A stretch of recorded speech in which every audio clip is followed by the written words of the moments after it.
Welcome to Locals Only Cantina. Mixing it up with Brandon and Cherie. Hey guys, welcome back to Locals Only Cantina. Brandon's here. He just gave the shaka to everyone on YouTube, but saying hello to the rest of you. Yeah.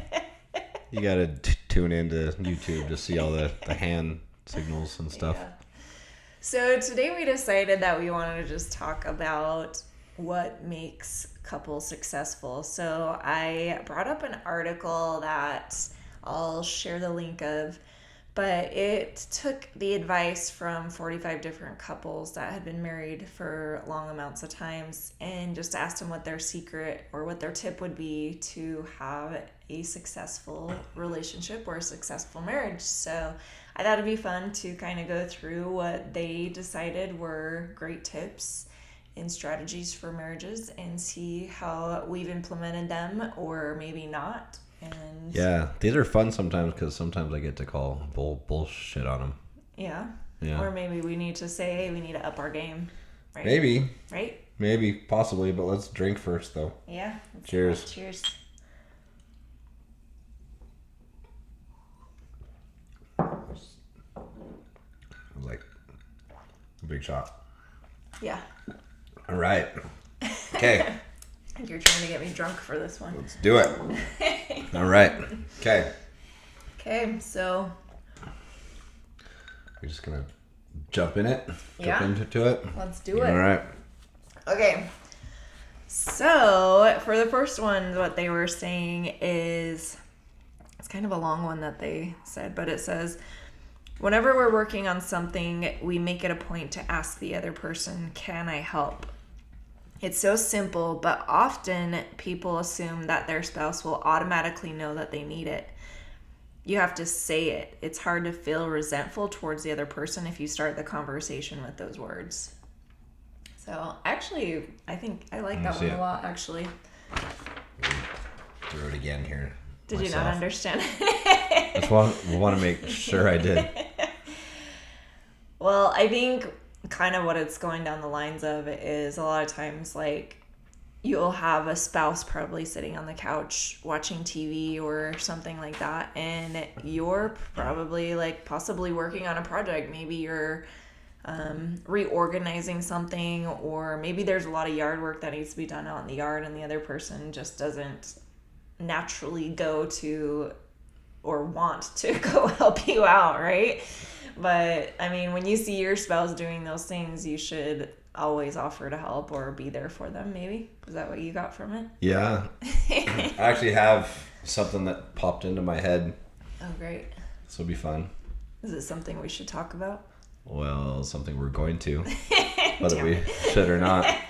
So we actually had, I remember when we were somewhat newly married, we would have issues about this actually. Because I have always been probably the one that wants the house like more straight and clean and stuff put away and everything like that.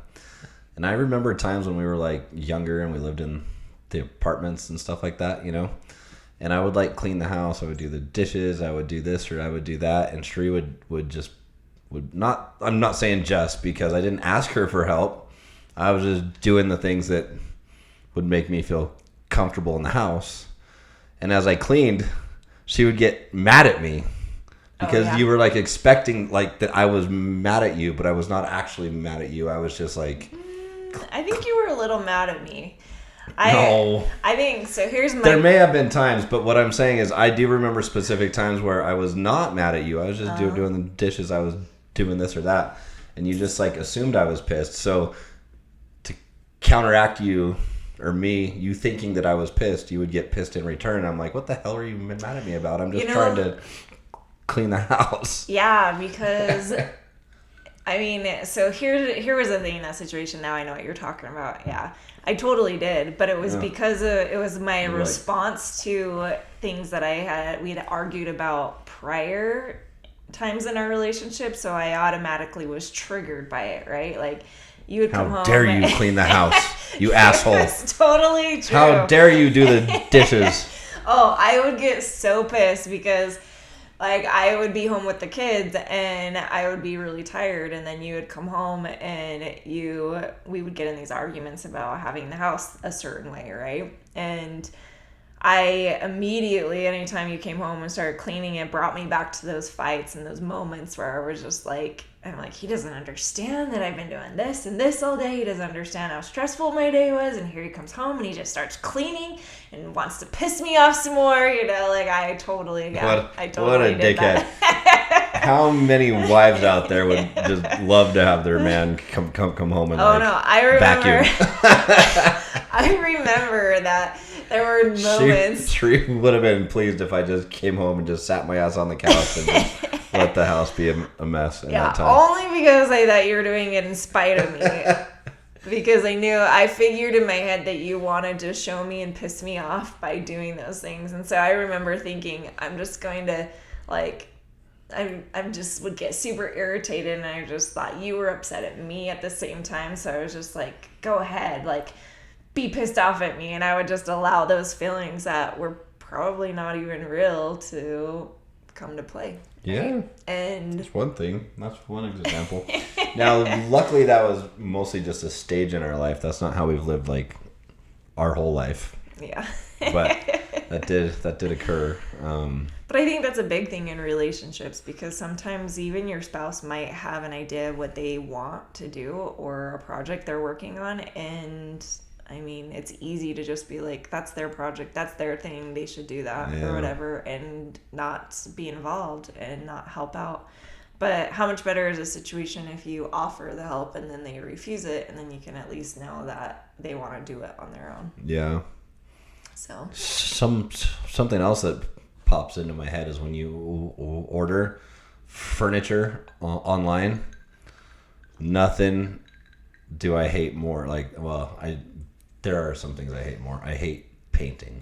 That's one thing I hate more.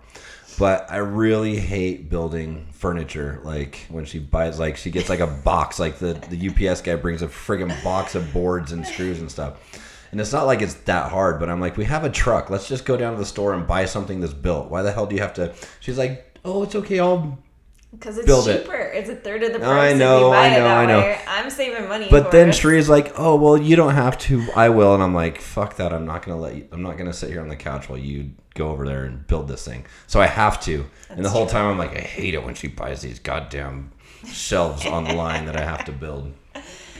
That just proves to me over and over again that you love me, because I know you hate to do it, but you just love me. I do hate it so much. So much. IKEA is the worst.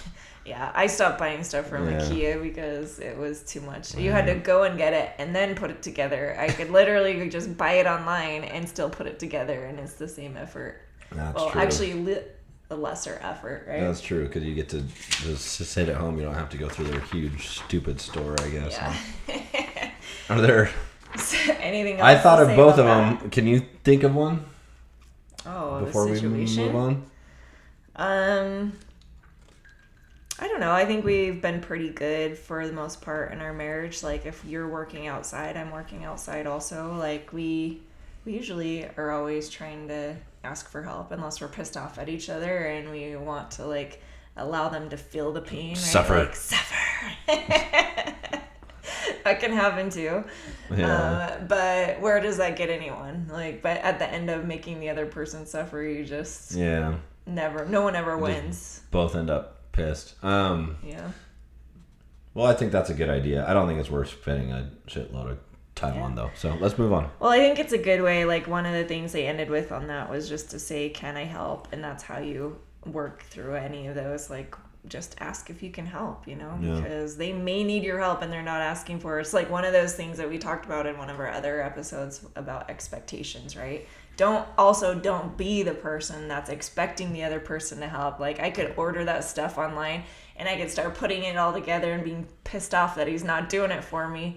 And that's not helpful either. So yeah, I think it's just that communication and being able to. I will say this to the dudes out there, though. Just word of what's the word to the wise, or word to the wise? Yeah, that's not what I was thinking, but that works. yeah, like if there is something that has to be built, even if you don't want to, just fucking build the thing. Don't let your wife go out there and like get the freaking hammer and saw and screw gun and all that stuff, because you end up looking like a chump. I'm sorry. Keep it real. And maybe that's a big part of why I always refuse to let her do it, because I just like, I'm the man and that's what the man does. The man like build shit, right? Now I do know that there are women out there. In fact, there's one here in this town that she likes to restore furniture and she does an amazing job. She's like got a really cool small business going. So that's not like across the board rule. But I am saying this though, that for the most part, if something has to be built, get your ass off the couch, pause the football game, build the damn thing.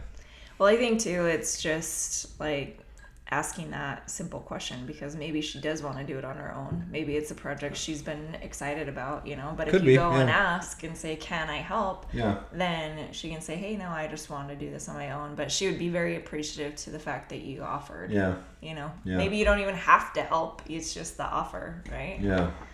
Okay, number 2. All right. I have independent hobbies and the freedom to be them without pressure or guilt from your spouse. This one's good. We do this a lot. This is like a big part of our marriage. Yeah. Brandon is who he is. I'm not going to change that. I've tried changing it in the past few times.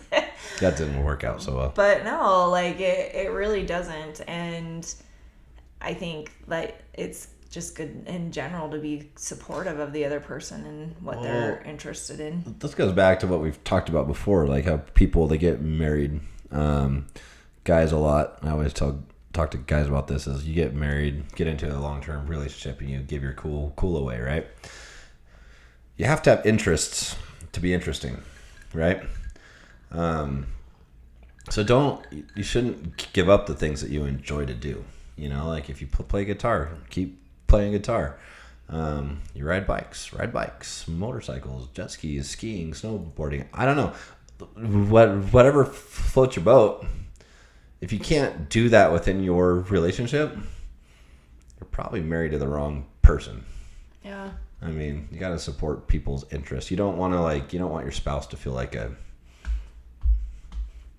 don't know what I'm trying to say here. Like not a slave. That's the wrong word. Like a barefoot in the kitchen. Yeah, right. Like environment where she's wife only barefoot, allowed naked to in the kitchen. Oh, naked in the kitchen. You always pregnant add in the kitchen. Naked. Well, it's more fun like that. Of course you would. That's what I would prefer. But no. Is there high heels involved in that scenario? Of course. High heels don't count. Okay, then I agree. You're still naked. No, but like you have to have interests, you have to have things that you do for yourself, and sometimes those things merge and you both do those things. Yeah. And that's good too, but sometimes they don't, and that's okay.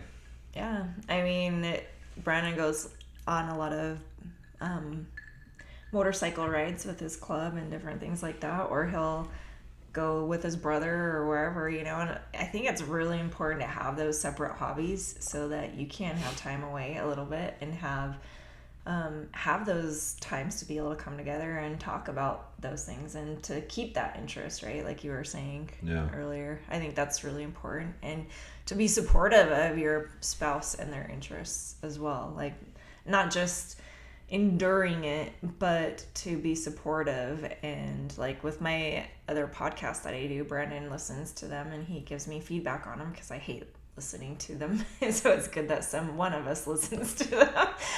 But he's always been really good and really supportive. This show has like 3 listeners.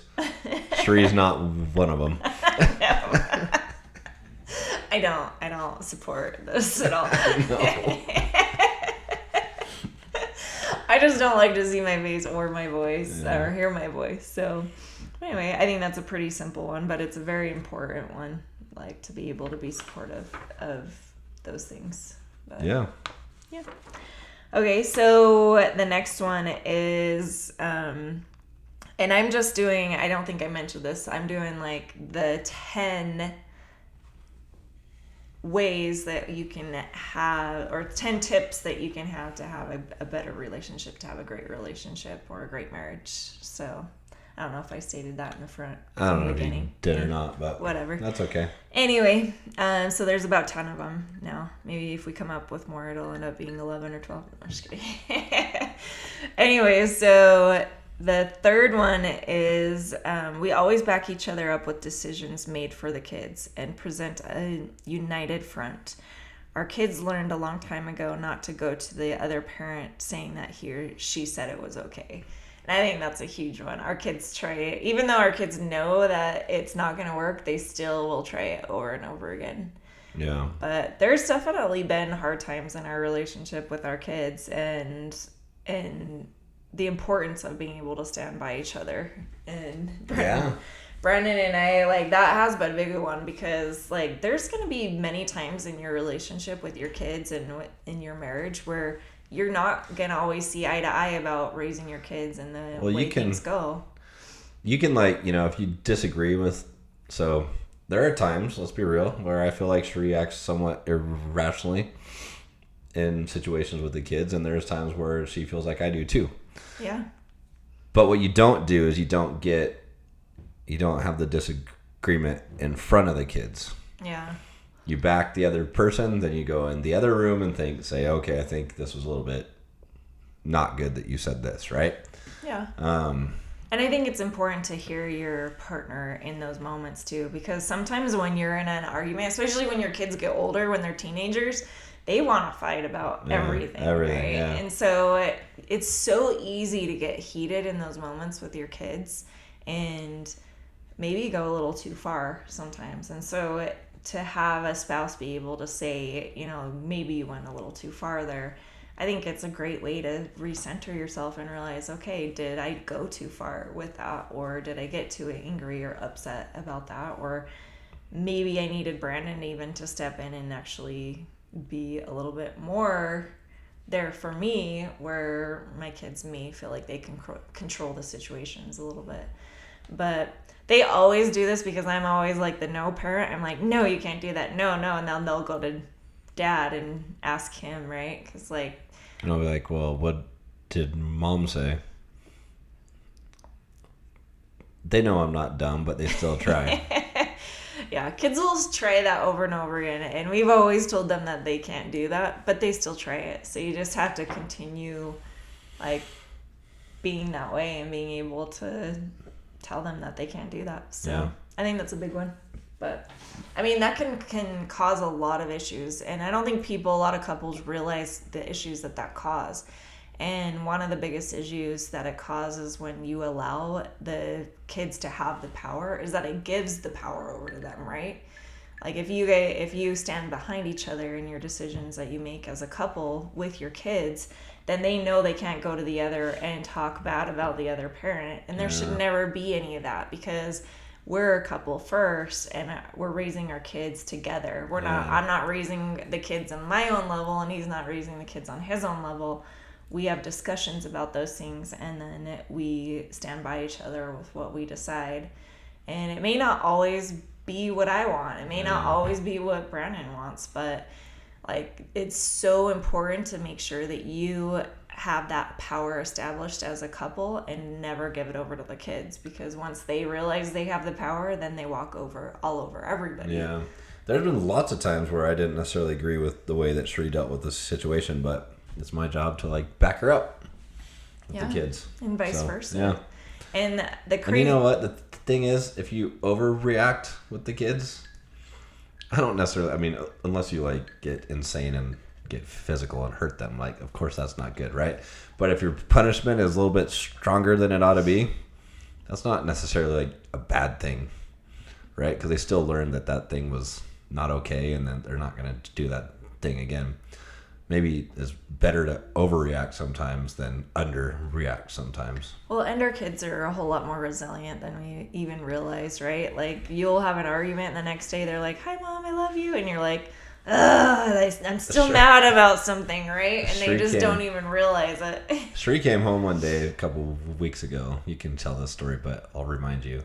Where the girls were, the girls, or one of the girls or something was saying, like, Dad was mean, and Braxton, our son, was like, No, he's just tough, right? Yeah. And I don't even remember what the situation was. But kids pick up on that, and they actually ultimately respect that in the end, I think. Yeah. Yeah, I mean, I remember even when I was a kid, and my dad definitely, like, growing up in, like, back in the day when we grew up, parents were able to spank, they were able to do whatever they needed to do to help control the kids, right?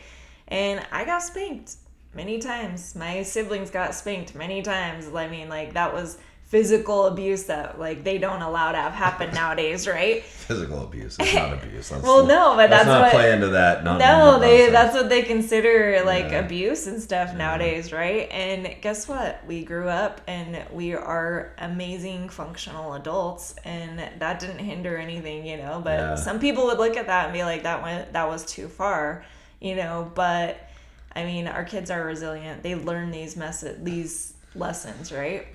Last night we went to a party, and I've got a friend there that he's older than me by a few years, so he's got a couple more years under his belt, and his parents might have been slightly different than mine, but he had told a story about how when they would travel across country in their car, there were 4 kids in the back seat, mom and dad in the front.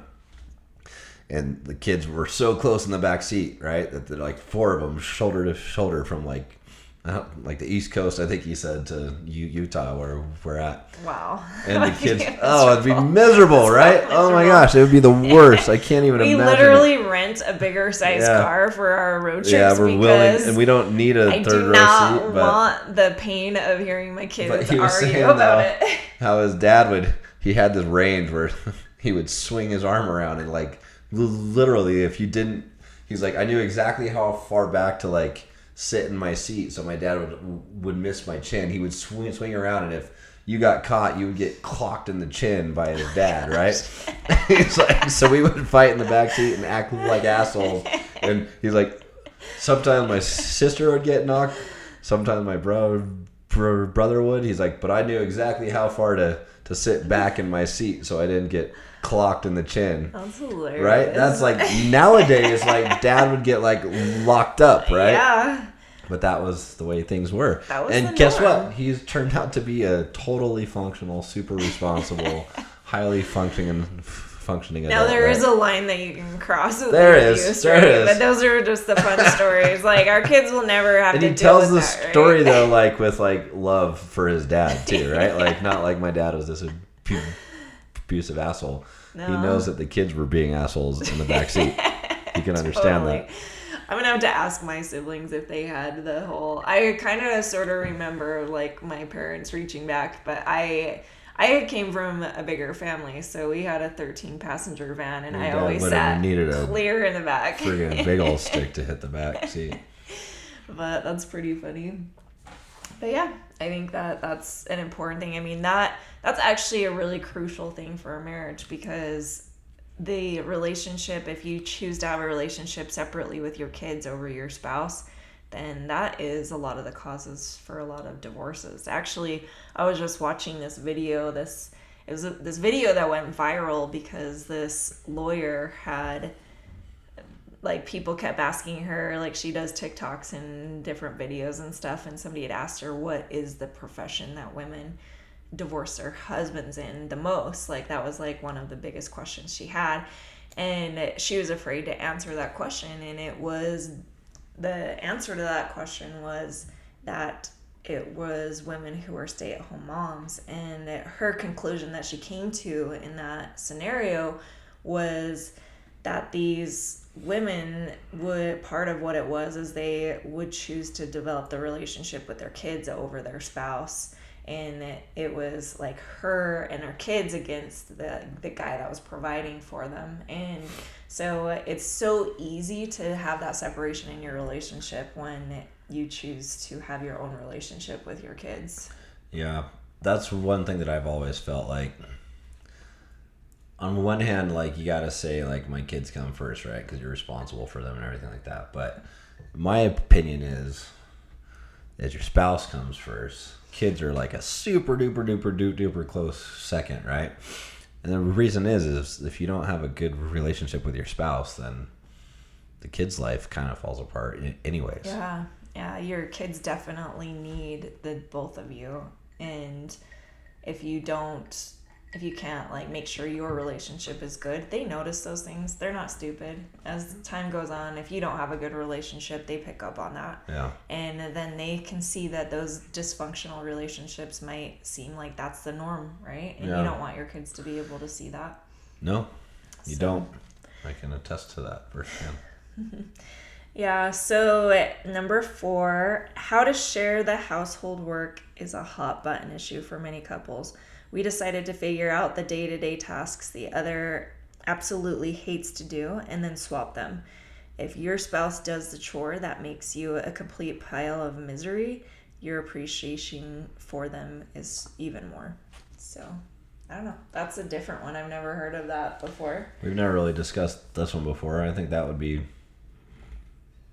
That's fair. That makes sense, I guess. Yeah. I mean, you don't want to be forcing somebody to do something that they don't enjoy. Like, actually, one of the things that I think is something that works well for us is, like, you actually really love to cook. And I like to cook, but I don't love to cook. And so whenever there's an opportunity for you to cook, like, I don't mind to let him cook.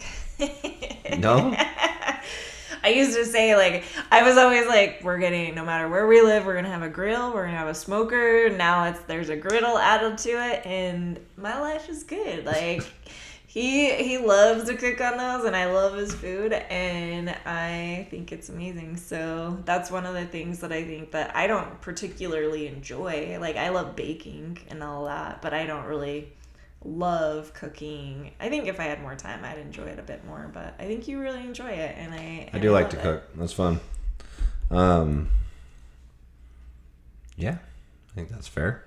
I don't know that that's a long discussion point, but I don't know. I mean, well, nobody likes to clean the toilets. I mean, I don't know how, like, I really hate it. You're like, well, I fucking hate it worse, so you have to. No, I hate it worse. Or I'm like, I really love to clean the toilets, Brandon. It's like my favorite thing. Oh, sweet. Then you do it, because I don't.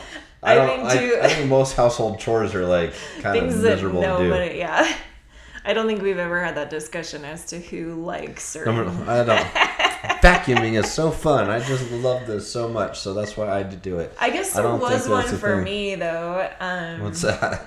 The dusting, like, because I am allergic to dust. Like, I absolutely do. Like, I get weird hives on my arms when I dust, and so I just choose not to do it because I won't never do it. Well, you never really learned how either, though.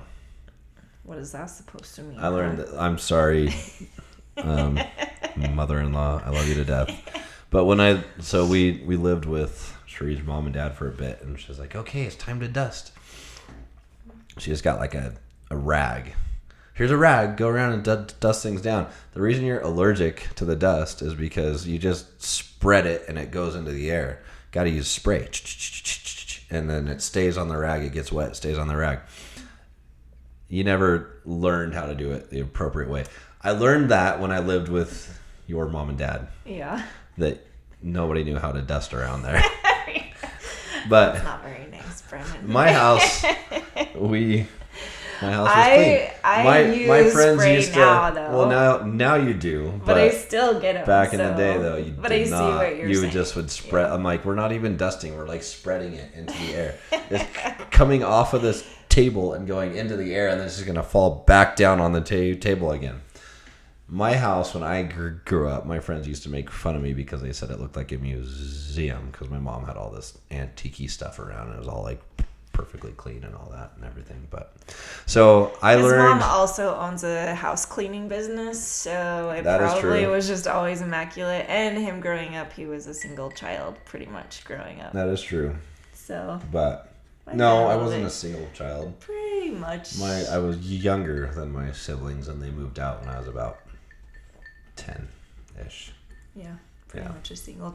But still, You hate to dust. It made you sick because you did not know how to dust. No, I'm just saying, like, you being able to do that, even though, like, I still like it's still that we both do it. So it's not. Yeah, I think that's a thing. I guess if there's things that somebody hates the most, but nobody loves household chores. No. So that's a weird one. Okay. All right. Number 5, I never let my husband leave the house without a kiss, and I love you. Life has no guarantees, and he might not come home again. This also puts lots of little annoyances in perspective. For instance, when the snoring bugs me, I remind myself that it means he's alive, he's home, and he's with me. Yeah, Shri. I don't know if he's had the same feeling about the snoring because I might want to put a pillow over his head. If you lay awake at night, just think, at least he's alive still. He's not dead. I'm not dead yet. I'm not sure about that because I must say, when there are nights that I have to wake up early for work and I'm like, I've got a pillow in my hands and I could either cover my face or your face, there's been a little bit of a decision making I have had to go through in that process. Yeah. It depends on how tired I am. One day when I'm dead and gone, you'll wish that you could hear me snoring next to you. Aw, probably not. No. Actually, what I'll do is I'll come back as a ghost and I'll haunt you. Me. I'll snore. I'll be this dead plasma-y thing. That sounds awful. Snoring next to Sounds awful. Especially if you marry some other dude, I'm just gonna freaking sit there and snore all night. Dude, you're gonna make me be alone for the rest of my life? Maybe. That's not very nice. Unless he likes to hear the ghost snore. What was this topic about? It wasn't about snoring, but that's all we went to. Okay, wait. What is it again? Let's see. Oh, there was a way better and more important information in this than we about just went straight to the point that made you You're the one who brought it up. It wasn't me, but yes, it is not a fun aspect of sleeping at night. Whatever. But it was. I never let my husband leave the house without a kiss, that one, and yeah. I love you. That was good. the important part of the message. That was just the extra funny part that we went into. But that one is good, actually. I read a book one time. I don't remember what book, but it was about men repairing relationships with their spouse, right? Oh, I know. I don't know. Maybe. It might have been a book called, you can't quote me on this because I'm not exactly sure, but it might have been a book called The Married Man's Sex Primer by Athol Kay. And he talked about a 10-second kiss. When you leave the house, give your wife a 10-second kiss to ignite the flame, right? There's a difference between, sometimes we just get a little smooch and we go, right? yeah. But sometimes it's like a miniature makeout session, right? And you want to sometimes I do it on purpose so that she gets all worked up and then I'm like, okay, I have to go. Bye now, right? Because like we've talked about before in previous podcasts, foreplay starts 60 seconds after. Those are more like the mini makeout sessions. Like when you come in and it's like a 30-second kiss and you're trying to make me all hot and bothered. Yeah. And then I bounce. Yeah, it's not very nice. It is nice. You know why? It's not nice. It is, because it's on purpose and it feeds the relationship. It might make you anxious all day, but guess what? Welcome to be feeling like a dude. We're anxious all day about it, no matter what. Oh yeah. We wake up in the mood, we go to sleep in the mood, all day long. So when you feel like that, welcome to how we feel all the time.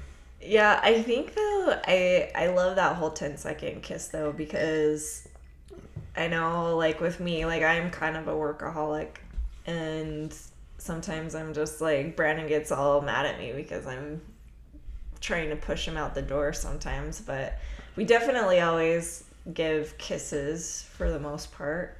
Maybe there's been some times where we've been pissed off at each other and we don't give each other a kiss, but we should, we usually do. Even when we're mad, we usually do. There's kind of our own little routine that we do. I sometimes, because I know that there's a kiss that's coming before he has to go to the gym or whatever, he'll come into the room sometimes, and I'll be at my desk and I'll tilt my head up to give him a kiss, and he isn't ready to go yet, so he doesn't give me a kiss, and I'm like, oh, he didn't give me a kiss. He's not going to give me a kiss before he goes to the gym. And then he'll come in and get something, and then I'll get really excited. So it is something that I look forward to. And if you can make it linger a little bit longer, it is just that much better. And sometimes I'm always like, okay, I'm too busy. Like, I got to work. Like, you got to let me go. And you got 10 freaking seconds to spare, for hell's sake. Yeah, but I mean, it is. There's times where Shree's like, I'm busy. I have to get this done. I'm like, you have a few seconds. Chill the fuck out, for hell's sake, and give me a kiss.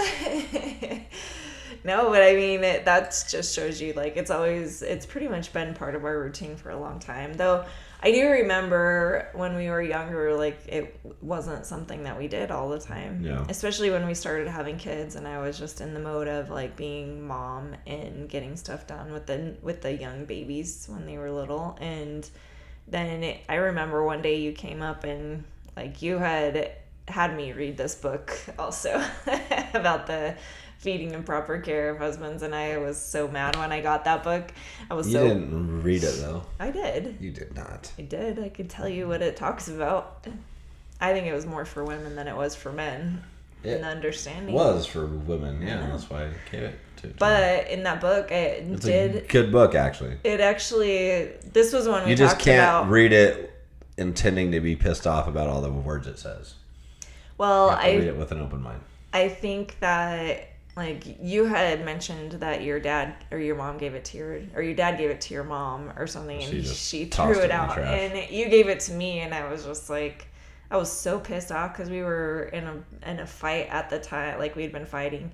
It was actually after your dad had passed away. But it's a really good book that, like, it has a lot of good things in it. I think the name really is triggering to Oh, it is so triggering. Like, it is so triggering, especially if you're fighting with your spouse and they give you a book like that. You're just, like, ready to punch them in the face. At least that's how I felt at the time. But one of the cool things that they really talk about doing is to make sure that you show love for each other before you leave for every day and when you end every day. And that was, like, one of the biggest things that I loved in the book, was that it talked about that, and that, you know, it's as much for you as it is for the other person. Mm-hmm. And I love what they said there, that you never know what's going to happen. Like, there's things that can happen every day, and that's part of, like, enjoying every day of your life. When you start off your day that way, showing the love that you have for each other, and you end it that way as well, then that just makes your relationship so much stronger, and it's super important. So if you're not showing love in the morning or at night, definitely start that. And that's, like, part of, like, how we even end every night. Like, you and I, we go to bed at the same time every night. Yeah. And it's our time. Like, our kids know. They're like, okay, now it's mom and dad's time, you know, and you need to set that time aside. And it needs to be something that your kids see you set that time aside for. Because if you're going to bed at different times, then they don't see how you're ending that night with love. And it's constantly waking up with love and ending with love. And that's important for your kids to see as well. Yeah. I mean, I've had plenty of those thoughts. So I've had a parent that's passed away and a parent that's left alone, you know. And yeah, you don't ever know. I mean, that happened when they were older, but still, like, somewhat young, right? Yeah. You know. So there's been plenty of nights actually where we've gone to sleep and you cuddle up next to me and you're laying on my chest, and I have those thoughts sometimes, like, man, like, enjoy it while you can, because it might not last forever, you know. Hopefully it will. Well, forever. We're all going to die at some point in time. There's only one way out. I'm going to die, and I'm going to come back and haunt Sheree and her new husband. I might have to, like, marry some priest that can make sure that you can't come in. I don't know. Oh, yeah? You're going to have an exorcism? Yeah. Maybe. Yeah, you're not Catholic. You can't. Too bad for you. I can get rid of you. I can join a religion to get rid of you. I know how to get rid of you, Brandon. Too bad for you. like, we're starting this out about how to have a better relationship. Oh. Now I got to figure out how to get rid of him because he's never going to leave me. No, so. I'm gonna haunt you forever. All right. Okay, number 5, is that what we were at? I don't remember. Nope. So 6. It's a given that you should always look for ways to serve one another, but the trick is to do it without any expectations. We do it because we love each other, not because we expect something in return. How do you feel about that one? I do that all the time. Do you? Yeah, I think so. Let's Do you hear. not?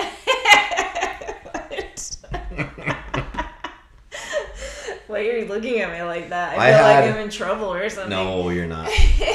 So I've always teased Sheree about her birthday because, like, I have like a birthday and it's like a day. Sheree has like a birth month where like her parents want to take her out to dinner, then her friends take her out to dinner, then I have a party for her, then like she does this thing, and it's like I call it the birth month of Sheree. Hey. So one year I decided to have fun with that, and I got her a gift every single day for the whole month. It was a week. No, it was not. It was the whole month. And it had numbers on it. Day 1, day 2, day 3, day 4. It was really cute. They weren't like big gifts or anything like that. They were small gifts, like It was just cool little things I found It at the was store. freaking adorable, actually. I loved But- that year. That was super Yeah. cute. No. Are you saying that you were expecting it to happen for your birthday? No, I'm just saying I thought that was just a funny clever thing way. that I did. That a way to like just show you I cared. And for a long period of time, your birthday lasted a whole month instead of a day. But no, I do that all the time. Like she said, I like to cook. I do like to cook, but I don't like. I mean, I do it more so that I can like serve my family, right? You know, I like that my kids and that Sheree enjoy the things that I make. You know, I mean, it's not like if I had my choice, I would have a personal chef and I would never have to cook, right? Like, I mean, that would be better, but And we take like equal turns. It's really just Yeah. dependent on who's done with work first. well, there's that. You know, I mean, But I think you enjoy doing that because you love us. So. I do, but part of why I enjoy that though is because of the enjoyment you guys get. Yeah. You know what I mean? Yeah. I think that, like, part of that probably that can play into situations for other people is the expectations of birthdays and holidays and just, like, those things that, like kind of what you talked about before where you're like, okay, if she says she doesn't want a gift for Valentine's Day, don't believe it, right? Yeah, that's bullshit. Don't ever fall for that. Yeah, I mean... That's nonsense. I mean, even though it's probably more about the money thing or about not needing anything, right? But they're gifts that you can give to your partner which don't cost a lot or also are maybe even acts of kindness or whatever that can be a great gift instead of like something that you'll just end up throwing away or whatever, right? Yeah. But I mean, I think it's like kind of going into it like, oh, Valentine's Day is coming up and I'm going to get him this great gift. And if he doesn't get me a gift, then I'm going to be so pissed off at him, right? Like I've known friends who have done that, right? And I think that it's easy to get in those situations where you're doing something or getting a gift for somebody and you kind of expect to have something back, right? That's something that like you have to teach your kids when they're young because it's like our kids just had birthdays and they're getting one of our kids old enough to have a job, so he's like getting gifts for the others and they're like the younger ones are complaining about the gifts that he's getting. He's like, I didn't even have to get you a gift in the first place. Screw you guys. But like Grateful little turds. yeah, but like I mean, they had these expectations for what they thought their gifts should be, or, you know, and he could have very well, like, been like, you guys didn't get me a gift, right? And He's a sweetheart. and yeah, like, I mean, I think that happens, though, in a lot of relationships, earlier relationships, for sure, where you just expect that they're going to be 100% on their game, and maybe there's something going on that maybe they didn't realize that some special time was coming up, or maybe they just have a different idea of how that holiday or anniversary should be spent. And I think it's easy to get pissed off at those situations, but it can be a better thing to communicate how you feel. Yeah. I'm going to come clean about something right now. Uh-oh. He gets this look in his eye, and whenever he does, he kind of looks at me before he says something, and it scares me a little bit. So all of y'all on here, all three of you, are going to learn something right now that Sharita does not know. So I used to have a window cleaning business back in the day. And I didn't know about that. The watch? No, about the business, the No. window cleaning business. You did know that. So I had this jewelry store that I did trade for, and I would clean their windows. I would like collect trade credits, and occasionally I'd get like a watch, or I'd get a ring for free, or a necklace for free, or something.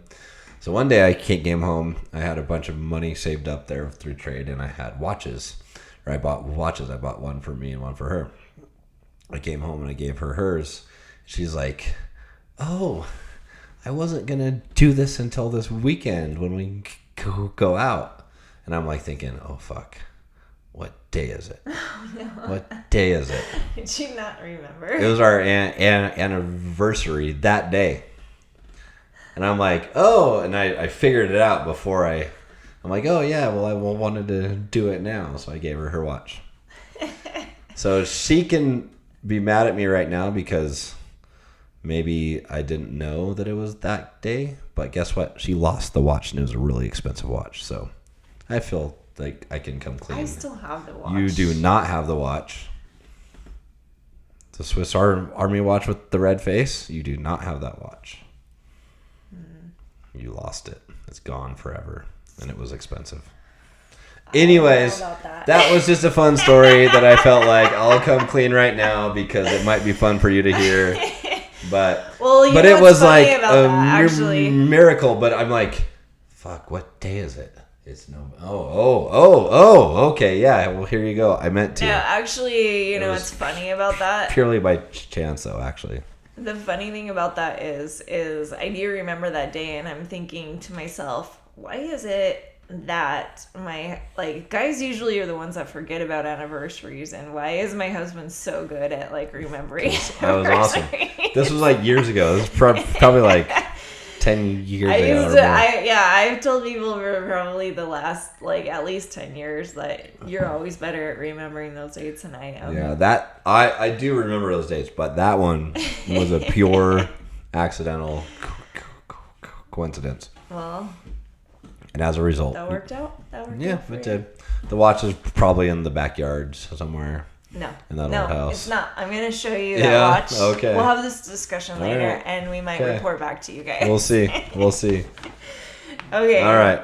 So the next one is do whatever it takes to keep the lines of communication open. When talking doesn't work, send them an email, a text, or even a letter.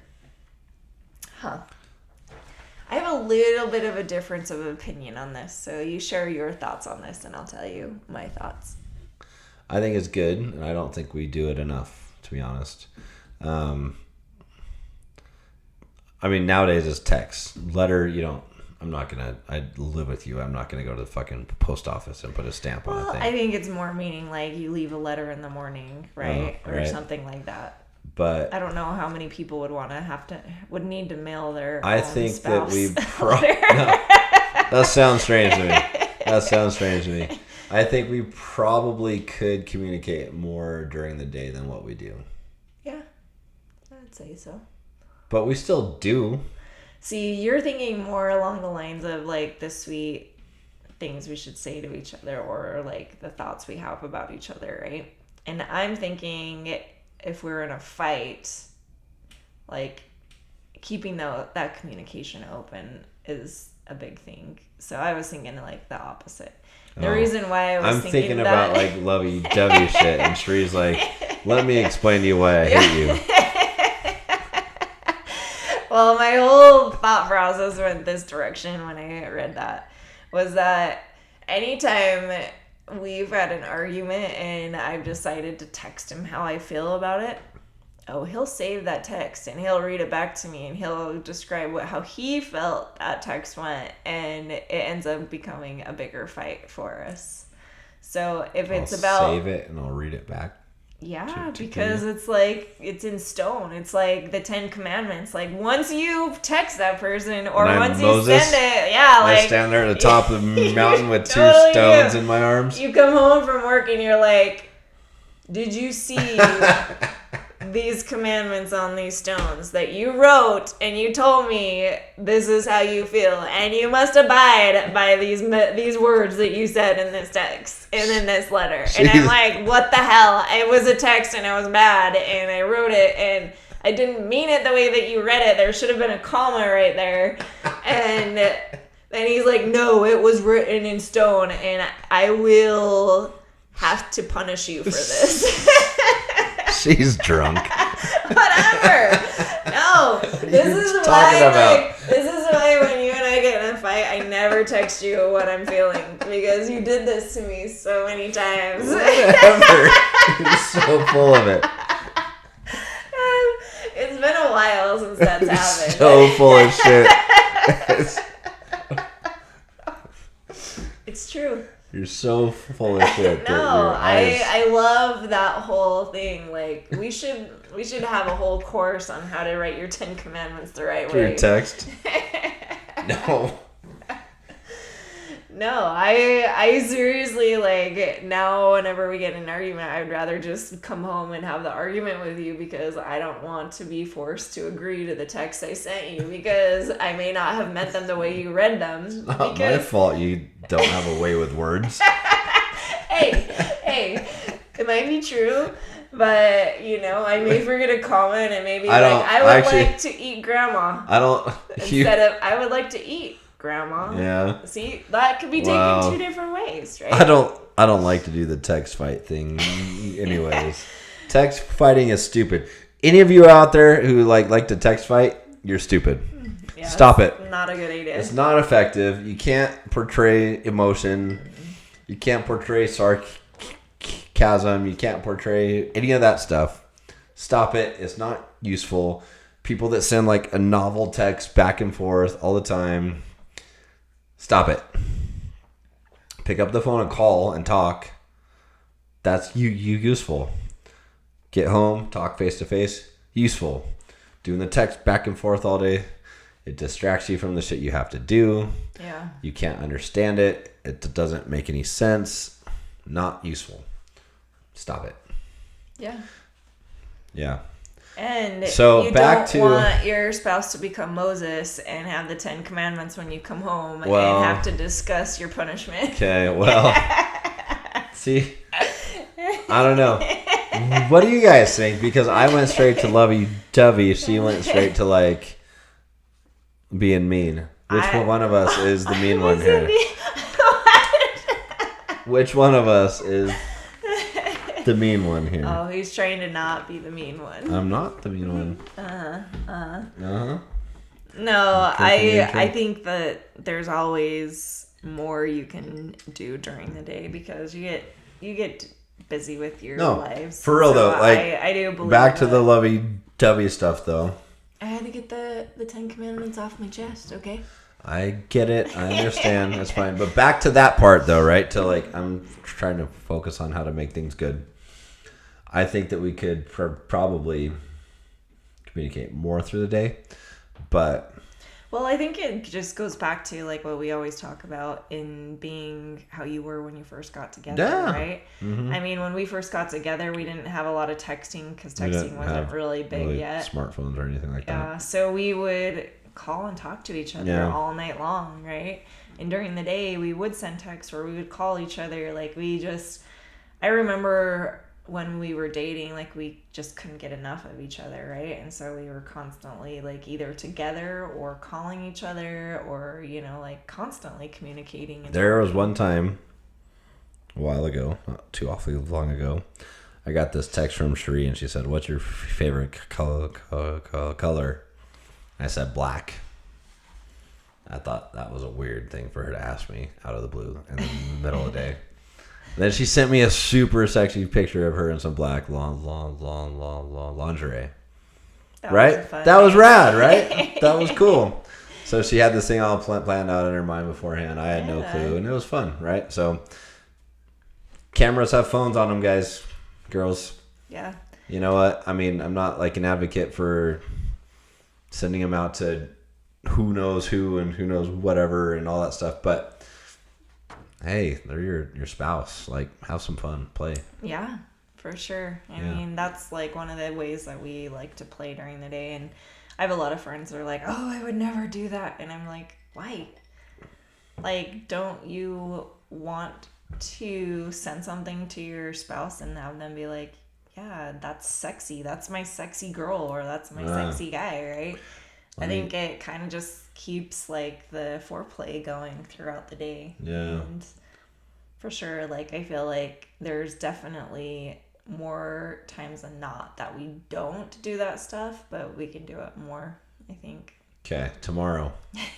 Commitment. That's just opening the door for him to send me more. Hashtag send nudes. I saw. Great, all day long I'm gonna have question marks. I saw a car yesterday. I think it had a sticker on the back that said hashtag send nudes on it. I thought that was funny. But like, I mean, I'm not saying just go send a bunch of nudes to people. I'm saying have some fun with your spouse, right? Like, you're saying I can't send them to all my boyfriends anymore? What? We're talking to couples and you're like, don't send them to random people. Right. No, don't send them to random people. No, I'm just saying, like, have some fun. They're your spouse. They're your long-term partner. Have some fun, right? Like, back in the day, the equivalent of these texts and stuff would be like when people used to leave like a sticky note on the mirror or something, or write a note with lipstick on the mirror. But I think that's still cute, actually. That's still cool too, but like nowadays the modern version of that is you got a smartphone and you can send stuff back and forth. Send them something lovey, something that you appreciate about them throughout the day. You know, like everybody likes that. Here's the biggest thing when it comes to those kinds of things, right? We all enjoy it, but it's a lot harder to give that to somebody than to receive it a lot of times, right? Like it takes a little bit of effort, but get out of your comfort zone, put the effort into it, because your one thing that you send to them can make their whole day. It could change their whole world. Sometimes I'll even send Cherie a picture of herself. I'm like, look how fucking hot you are. Right? He's like, Cherie hasn't sent me anything in a while. I'm going to send her one so she gets the point. But I'll have a picture of her that I took. I'm like, damn, she's hot, right? And so I'll send it to her like, look how fucking sexy you look there, right? You know? So I don't know. Along with it a little bit and I'll be like, damn, your girl is hot. Yeah. That's my side chick. What's the next one? Next one. Let's see. Don't stop doing the little things you did together when you first started dating. We loved dancing, and now we still make time to dance together. Yeah. Even if it's just in the kitchen while we're making dinner, it doesn't hurt. We live in the wine country. Hells yes. Yeah, I mean, that one's good. That one's a huge one for us, I think. And actually, we dance in our home all the time. Like our kids think it's disgusting. Well, like they pretend like they do. As they get older, they're just like, okay, I'm over this, right? But our little one, like, still like, we'll just start dancing. Like Brandon and I like love music, right? So we always have music playing, and then like he got me lights for like a disco ball for Christmas, and then for my birthday I got a record player. We should do an episode where we do the YouTube thing and have the lights on, and we should. All the time. That would be fun. We'll do a disco ball. Do some of our dance moves. Yeah. We're not like the best dancers, but we like the certainly have country fun dance, country swing. Yeah. But you know what? Our kids actually join in on it. Well, our youngest one now. Our older kids are getting over it. Though I did have a birthday present that I told my son he's got to give me for his 18th birthday. Coming up next year. Not 18th, sorry, 21st. Oh, yeah, okay. sorry, 21st, because our favorite place to go dancing is a bar, and you have to be 21. So I told him on his 21st birthday, his gift to me for his 21st birthday, giving him 21 years of a beautiful life, he owed me something. He has to learn to dance. He has to learn to dance and dance with me on his 21st birthday. So, it's kind of just one of those fun things that we do randomly, and it's not like a scheduled thing, but like after we eat dinner and we're just all hanging around, we kind of start dancing around and just have fun. And the kids, as they were younger, used to join in. Our littlest one still joins in and loves to dance. But yeah, it's just been kind of a fun thing that we've shared and kind of incorporated into our lives. But yeah. 100%. Like, do the things that you guys used to do when you were younger. Like, if you guys got together and you guys hiked all the time, or you mountain biked all the time, don't stop doing those things. Like, keep having that fun, especially when you have kids, because it's easy to get so involved with your kids that you forget to date. You forget to have fun together anymore. And keep your cool. Yeah. That goes back to another one that we did, actually. Yeah, kind of similar. Yeah. Huh? Okay, so number 9, everyone disagrees sometimes, but no matter how heated things get, we never ever call each other names. It keeps a basic level of respect present. So that's been something like that I have always like wanted to have in place in our marriage. Like I remember when I was younger, and I went over to one of my friends' houses, and their parents were arguing. And I lived in a home where "but" was a bad word, right? And so I'm over at my friend's house, and I'm hearing her parents, like, swearing at each other and calling each other swear words, and I was just blown away. I never even knew that relationships like that happened. And so as I grew older, as I got into relationships, I always wanted to have that in place. And to me, like, swear words are different, right? Like bad language is just the intent of what you mean with those words, right? So if you're using a word to call somebody that you love a certain name, and it could be something stupid like dog or something, right? Like, if you say it in the wrong way, then that's kind of like a swear word to me. Fuck me is much different than fuck you. True. Yeah. True. But no, like, I think that that's always something that I've wanted to keep in place. There was one time where, should we talk about the Snowball Incident? Sure. I got very angry at this because I had that rule. I was the one that got hit in the balls. Sure. We live in Utah. It snows. We get snow. So when we were first married, we lived in these apartments, and we walked out one day, and the car was like covered in snow. We had a little Jetta at the time. Yeah. It was completely covered in snow. So I'm out there trying to like to dig out this damn car from the snow, and all of a sudden I turn around and I just get nailed square in the balls with the just biggest freaking iciest snowball you've ever seen. And it like folds me in half, right? Like I just bend over, and just instinctually I just said, "You bitch." I was not very happy about that. He wasn't happy about his I just got hurt. hit in the ball, folded over in half, feeling like I need to puke. Like, I know girls give birth, right? But, like, and so they like to use that as excuses. It's worse than being kicked in the balls. But being hit in the balls hurts really freaking bad, right? So I'm bent over. It just comes out of my mouth. I didn't mean anything by it, but it caused an issue. She was super upset. Yeah, well... And I'm like, you hit me in the balls. And you're mad at me because of words? First of all, you physically caused me pain, and you're mad at me because of words. Yeah. Uh-huh. Because words last a lifetime. Words hurt too, you know. Pain lasts a moment. Away. Yeah. Right? And that was actually probably like our first talk about that, and how I didn't agree with like having that in our home, because I know that there are many people who allow that in their conversations. There's actually and their arguments. Lesson there though too, actually. So just this last week, so I've been practicing training Muay Thai and kickboxing for the last year, not quite a year, almost a year.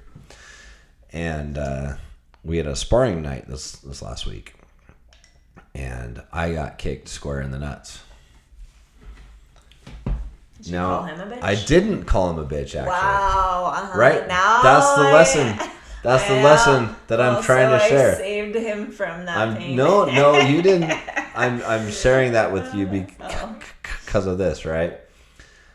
In that instance, because it was like a manly thing and everything, I just took it as it was, right? Whereas the other is, I used it.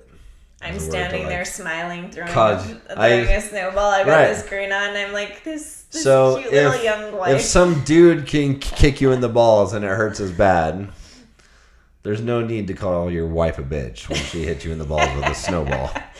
I'm just saying, it wasn't intentional. because it was the situational thing. Kickboxing, I had to be like manly and tough, and so I toughed it out, and I was fine, right? But I'm just saying that there's no need to call your wife a bitch. I was wrong. No. However, I still did. You still physically caused me pain where I just used words. But still, I understand what you're saying. No, but I think that was like the moment in our relationship where we had that conversation. Though. If I don't call Boomer a bitch when he kicks me in the nuts, I did not need to call you a bitch when you threw a snowball at my nuts. On accident. He purposely kicked you. No, he didn't. He accidentally, he did not on purpose kick me in the nuts. Nobody tries to kick somebody in the nuts at the gym. It just was what it was. Yeah.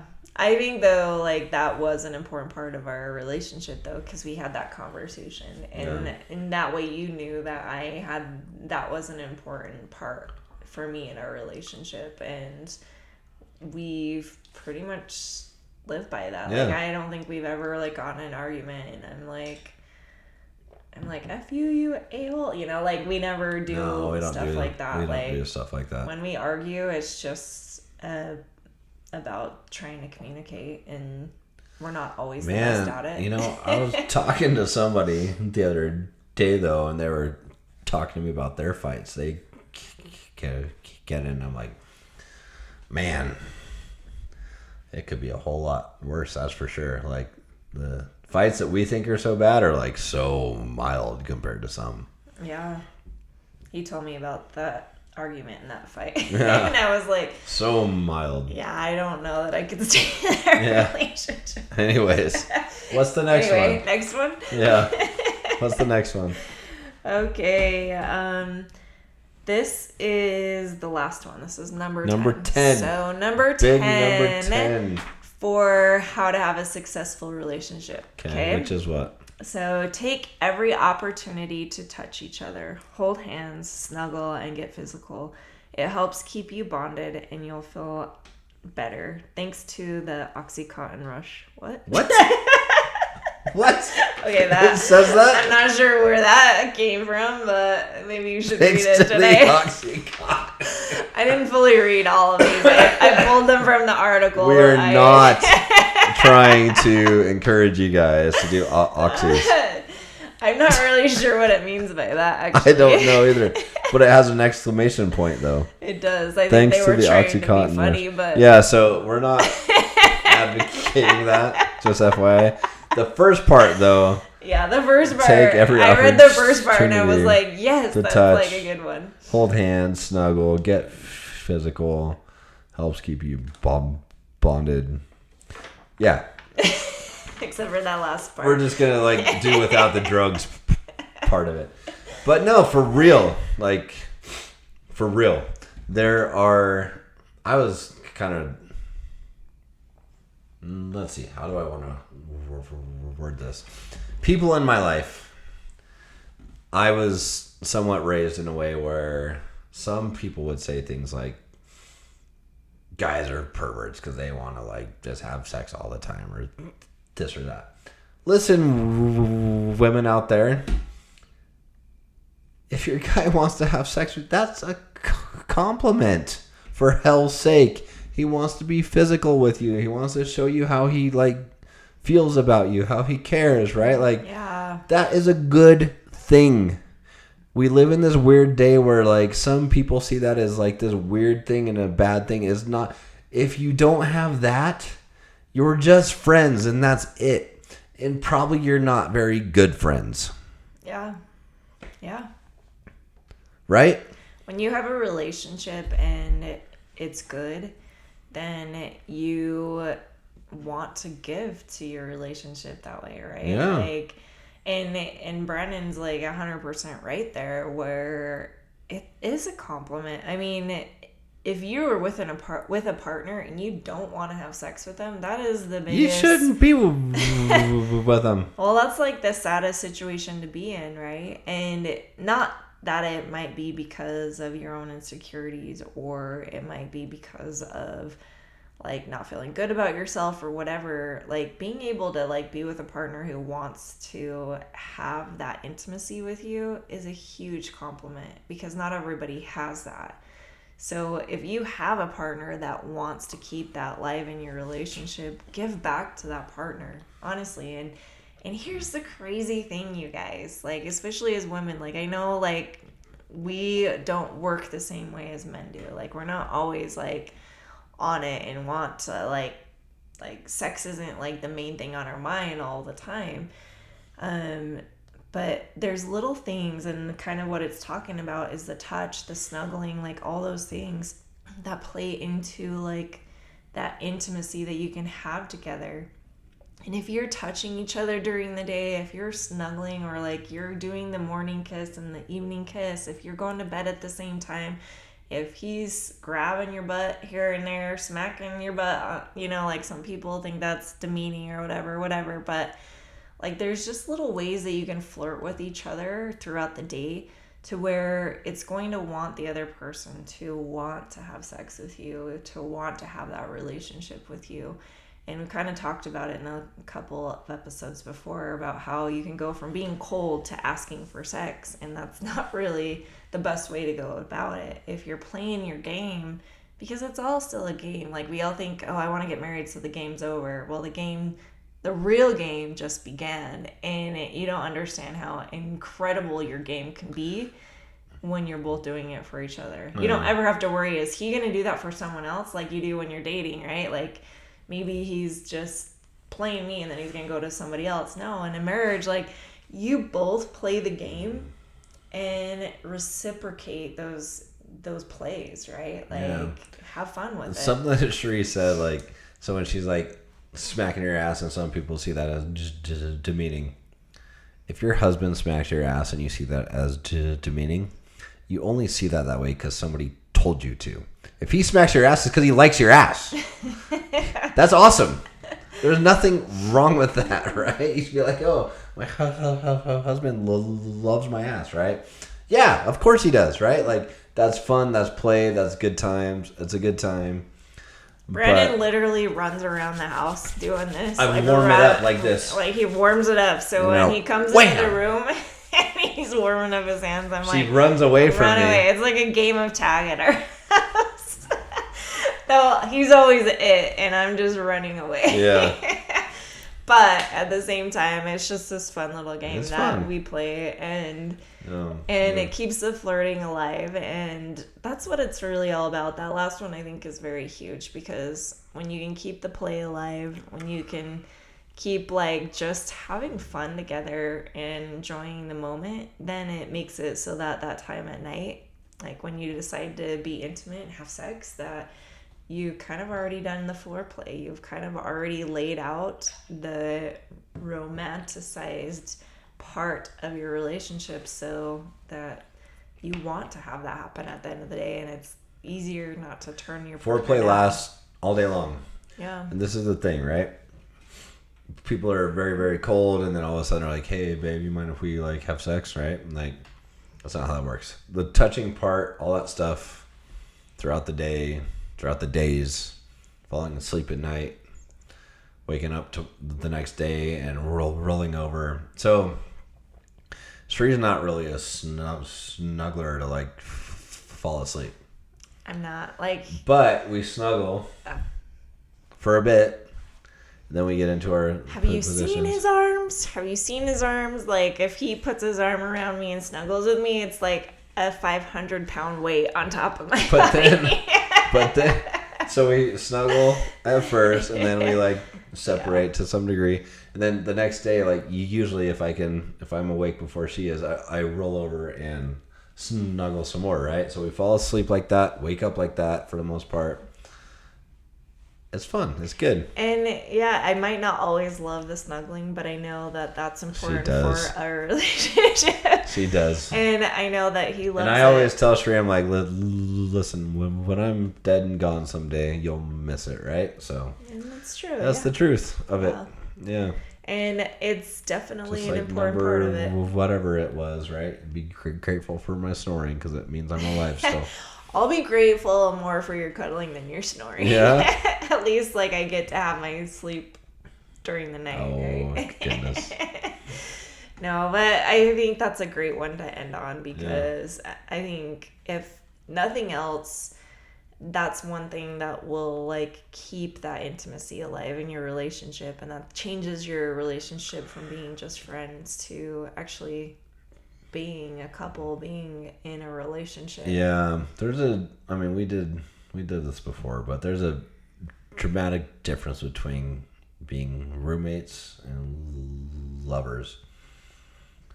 And roommates do or don't do certain things, and lovers do all the different things, right? So which one do you want to be? Yeah, and how much more fun is it when you both enjoy the intimacy part of it, and it's not just one way?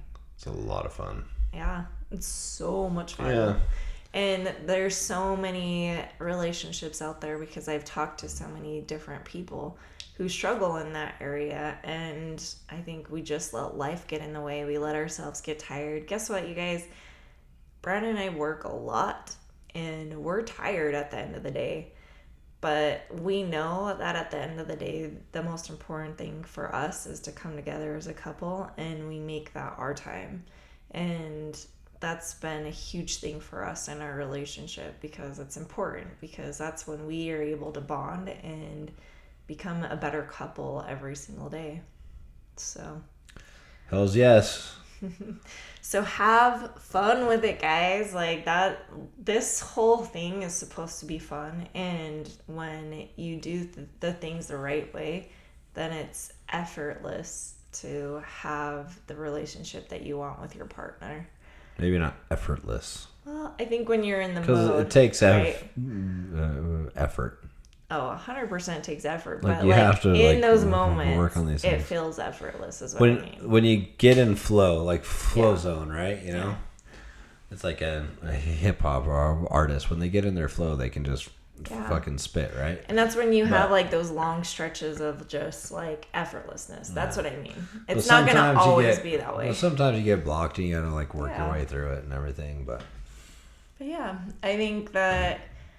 Like, I think all those things were great. There were 45 of those tips that were on it, so I'll probably bring a few 10 more. Yeah, like I think we'll do some more at another point in time. Not next time, but maybe later down the road. Because they're kind of fun. Like, I like to kind of look at our relationship and see where we're at if we're doing those things. Because here's the reality. Like, we're not perfect. We don't do everything exactly right.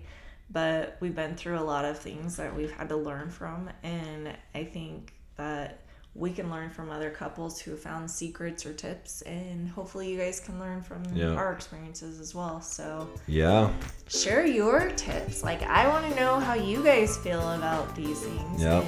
Again, we do have a Facebook group, and we are, as of right now, we're not necessarily inviting people to it. We want you to join if you want to. So it's a locals only. Not locals only Facebook group. All the crazy peeps out there. Sheree will put the link in the description and all that stuff. Yeah. And we've had enough of you guys. We're going to go do some of the things that this list just said right now. So peace out. Love you guys. See you guys.